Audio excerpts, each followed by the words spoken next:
1979년 3월 21일 충격적인 의료 붕괴와 아들을 잃은 아버지의 선택. 1978년 9월 26일 평범한 하루였습니다.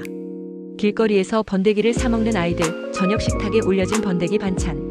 하지만 그날 이후 서울과 경기도에서 9명의 아이가 사망하고 수십 명이 병원으로 실려가는 사상 초유의 참사가 벌어집니다.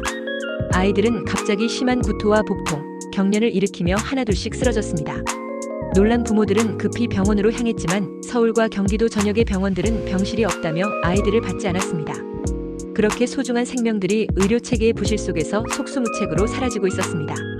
병원에 도착한 아이들은 심각한 의식장애와 동공축소, 분비물 배출 등의 증상을 보였습니다.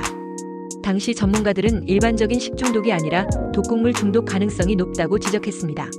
하지만 그 누구도 이 번데기가 어떻게 이렇게 치명적인 독을 품게 되었는지 몰랐습니다. 경찰과 국립과학수사연구소는 아이들의 사망 원인을 조사하기 시작합니다. 부검 결과 사망 원인은 식중독이 아니라 맹독성 농약 파라티온 중독이었습니다. 그런데 이 농약은 살충제로 사용되며 극소량만 섭취해도 사망에 이를 정도로 위험한 물질이었습니다. 그렇다면 왜 번데기에 이 치명적인 독이 묻어 있었을까요? 경찰 수사는 번데기의 유통 과정을 추적했고 그 과정에서 끔찍한 사실이 드러났습니다. 번데기를 담은 포대가 맹독성 농약 파라티온을 보관했던 포대였던 것입니다. 이 포대는 농약을 저장했던 것으로 내부에는 여전히 농약 성분이 남아 있었습니다. 그곳에 번데기를 담아 서울로 유통하면서 번데기는 죽음의 독극물을 품은 식품이 되고 말았습니다. 번데기를 서울로 유통한 중간 도매상 홍순식과 경북의 곽동윤은 이 사실을 알고도 판매를 강행했습니다. 경찰 조사에서 이들은 냄새가 나긴 했지만 큰 문제가 될 줄 몰랐다는 변명을 늘어놓았습니다. 그들은 단순한 부주의가 아니라 돈을 위해 아이들의 목숨을 위협한 것이었습니다.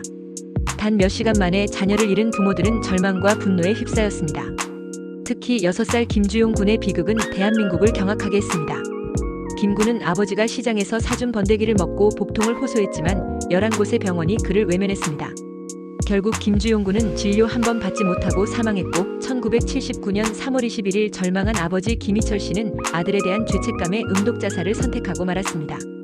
경찰은 도매상 홍순식, 유통업자 곽동윤, 영주역 관계자 등을 체포했습니다. 하지만 법원은 솜방망이 처벌을 내렸습니다. 홍순식은 단 5년형, 곽동윤은 집행유예를 선고받으며 가벼운 처벌에 그쳤습니다. 이 판결은 유가족들에게 또 한 번의 고통을 안겨주었습니다. 사건 이후 번데기는 불량식품의 대명사가 되어버렸습니다. 아이들은 번데기를 기피했고 길거리 음식에 대한 신뢰도 급락했습니다. 번데기뿐만 아니라 다슬기, 냉차 뽑기, 쫀디기 같은 간식들도 철퇴를 맞고 사라지는 계기가 되었습니다. 이 사건은 식품 유통과 보관의 중요성을 다시 한번 일깨워주었습니다.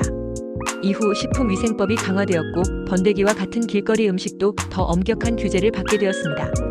우리는 그날의 비극을 잊어서는 안 됩니다. 번데기를 통해 드러난 대한민국의 문제들, 우리는 얼마나 변했을까요?